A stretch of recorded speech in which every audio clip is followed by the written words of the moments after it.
Before getting into these lessons on style, which has suggestions rather than rules that you can find in books like Style by Joseph Williams, which I recommend everyone to read, like Make the Subject Short, Make Characters the Subjects, I would like to show what we're going to be doing, some examples really quick of what we're going to be doing and how we're going to be fixing sentences and everything. So we're not just going to learn these rules, but we're also going to learn how to apply them.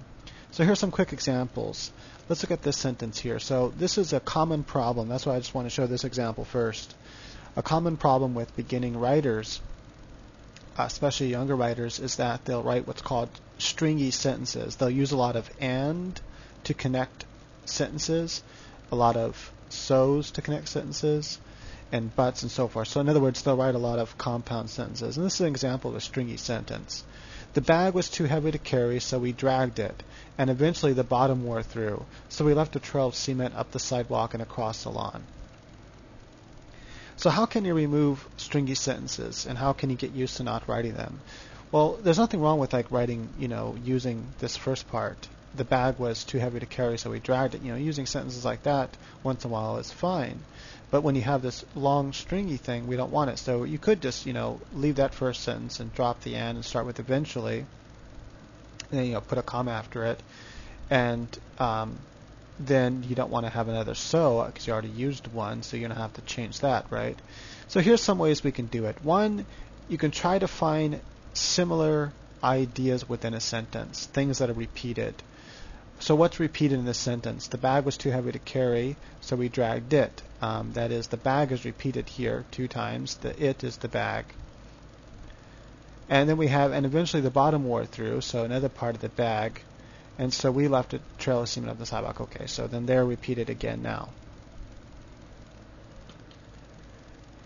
And it's going to be kind of difficult to rearrange some of the sentence and use things like which or that. The bag, which was too heavy to carry, we dragged, and eventually things like that. So what you can do is use subordination,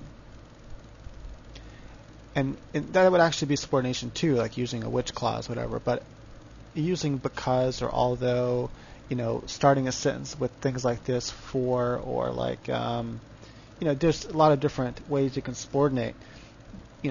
But we can use because here since we have one thing is happening after another.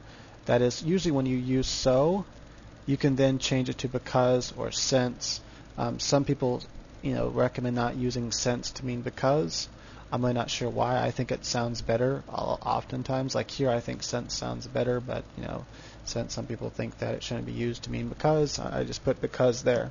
But personally, I prefer since the bag was too heavy to carry, we dragged it. Okay, so in this case, we're going to use because. Because the bag was too heavy to carry, we dragged it. And then you need to pause because there's really no way to continue on the next part without like using the stringy sentence. So you pause, make end of sentence. When eventually the bottom wore through, we left a trail of cement up the sidewalk and across the lawn. However, if you don't like to start 2 sentences this way, one with because, one with when, and I'm just showing examples of how to avoid using stringy sentences. You also don't want to use too many of these types of sentences either. Most of your sentence you want to start with the subject, with words like, with pronouns and with nouns. Anyway, here's another way to do it. The second sentence could be changed to, eventually the bottom wore through, leaving a trail of cement up the sidewalk and across the lawn. So you also don't want to use too many ing words, but you can find places to use them, and this is an example where, in other words, we left a trail of cement. Well, can't you also, just since the hole was in the bag, you're just leaving? So you just want to find places where you can attach an ing word to the last part, to remove an and. So you just think of, what happened in the sentence. Another thing you can also do when you have a word that has because in it, you can also put the because at a different part of the sentence. That is, we dragged the bag because it was too heavy. And also you can have like too heavy to carry, we dragged the bag. Or we dragged the bag that was too heavy to carry. Eventually the bottom wore through, and so forth. But I think having we dragged at the end is better because it stresses. Oftentimes you want to think about the stress, and the stress will will fall at the end of a sentence. And so we dragged it. There, that that stresses we dragged it. That is, when the sentence is worded like this, the subordination makes this part, stresses this part of the sentence. But if I would say, if it was written, we dragged the bag because it was too heavy to carry, then the stress isn't really on we dragged it anymore. Okay, let's go through a couple other quick examples here that I have crossed out. When you have a sentence like, Jimmy grew up in Ohio and he was a karate master, this is faulty. You don't even want to use a sentence like this with and, because your and is connecting two equal sentences. Are these two sentences equal? Jimmy grew up in Ohio. He was a karate master. They really don't seem on par with each other. Being a karate master seems to be a little bit more important information than he grew up in Ohio. So one way you can subordinate it is when you have sentences like this, or even if it was equal, but you want to remove more ands. You can do that by looking for things that are the same in the sentence. So we have Jimmy and he. He is referring back to Jimmy. So Jimmy is repeated in the sentence. Sometimes it won't be a person that's repeated, it'll be an object that's repeated, in which case you'll have to use that or which. Other times it will be an idea that's repeated. Other times it'll be a place that's repeated, in which case you can use where. And then you can also use whose when it's the possession, when the person is possessing something. Anyway, so Jimmy, who, that is, so we know that it's a noun that's repeated, a person, so we can use who. Jimmy, who grew up in Ohio, was a karate master. So by using a subordination, who grew up in Ohio, we have made this the dominant part. That is the stress is on he was a karate master. You can also reverse it if you wanted to, change it the other way around. But you can also think of ways to remove who. Once you have used this kind of subordination, then think, is there a way to remove the who in the sentence? I had to slightly reword it, but it serves the same purpose. Jimmy, a native to Ohio, was a karate master. I think sentences like this work much better than when you use who. Now, if you use who again, in this case we're going to reverse it. Now we want the stress on grew up in Ohio. If for some reason you wanted that to be the stress of the sentence.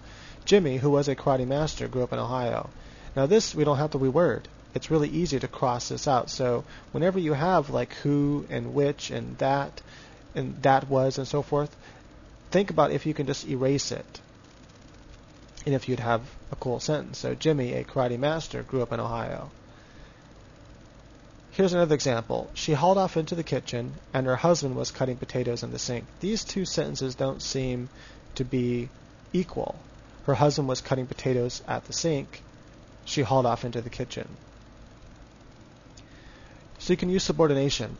Well, what's repeated in both things? Well, you have to it's not clear, but if you think about it, it's the kitchen. That is, where is he cutting the potatoes? And sometimes you have to ask a question. Where is he cutting potatoes at the sink? Well, in the kitchen. So you can use where then, right? And you want where, when you use where, you want it to be close to what it's referring back to. In this case, it's referring back to the kitchen. It'll make more sense that way. If I had, put a bunch of stuff behind, after kitchen, like in the kitchen in the kitchen she hauled off to do whatever, where her husband, then that wouldn't be as good. So anyway, she hauled off into the kitchen where her husband was cutting potatoes at the sink. So that's an easy way, using this kind of subordination is an easy way to remove and. And really when you don't want to use very many compound sentences like this where you have two full sentences connected by and. You want to look for things like that and get rid of them, because oftentimes you have too many of them, or it might be a faulty coordination. Okay, so that's that, and this is brought to you by Master Edit. Please check the link. It's awesome software. I recommend everyone try it. I mean, it's like having your own editor, but even better because it catches mistakes editors miss. One of the coolest functions of Master Edit is it highlights all of the same words that are the same, but doesn't highlight words like a or the, because those are repeated too many times, and you really don't need to look for those. But it highlights words like if you use the word kitchen 3 times, it'll highlight all of the words, all of the words kitchen, and let's say in that same paragraph, not only did you use kitchen, time's up.